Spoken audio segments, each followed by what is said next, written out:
జగన్ చేసినటువంటి ఒక తప్పు ఇప్పటికీ వెంటాడింది. జగన్ గద్దె దిగడానికి కీలకమైనటువంటి పాత్ర రీసర్వే. నెంబర్ 1, రీసర్వే ఒక ఎత్తు అయితే దానివలన తలెత్తిన వివాదాలు వాటి ఇప్పటికీ చెప్పుకుంటున్నాం. రెండో పక్కన దానికోసం డ్రోన్లే వాడారు, టెక్నాలజీనే కదా వాడింది, అక్కడే కదా లిటిగేషన్స్ వచ్చింది.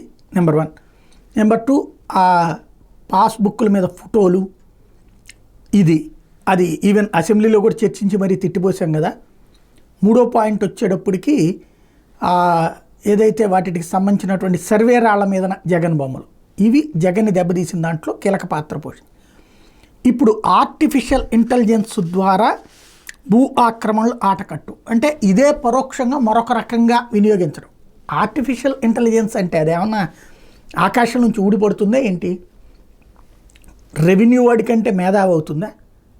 లేకపోతే కనుక కార్పొరేషన్ వాళ్ళ కంటే గొప్పదవుతుందా? నువ్వు ఏం చెప్తే అదే ఆర్టిఫిషియల్ ఇంటెలిజెన్స్ వేగంగా అమలు చేస్తుంది. Very simple. అంటే మనం ఒక కంప్యూటర్లో సిస్టమ్ని ఏదైతే మనం ప్రోగ్రామింగ్ చేస్తామో ఆ ప్రోగ్రామింగ్ చేసేటప్పుడు వ్యక్తి కావాలి, చేశాక అట్లాంటి ఒక వ్యక్తి చేసే పని వేల రెట్ల చేస్తుంది. ఆర్టిఫిషియల్ ఇంటెలిజెన్స్ చేసేదైనా అంతే. కాబట్టి లోపం ఇక్కడ సరిచేయాల్సింది గ్రౌండ్ లెవెల్లో. దాన్ని కాకుండా ఆర్టిఫిషియల్ ఇంటెలిజెన్స్ ద్వారా భూ ఆక్రమణల ఆటకట్టు అంటూ దానికి టెక్నాలజీకి డబ్బులు తగలేయడం, కొత్త వివాదాలు తప్పించి ఏముండదు.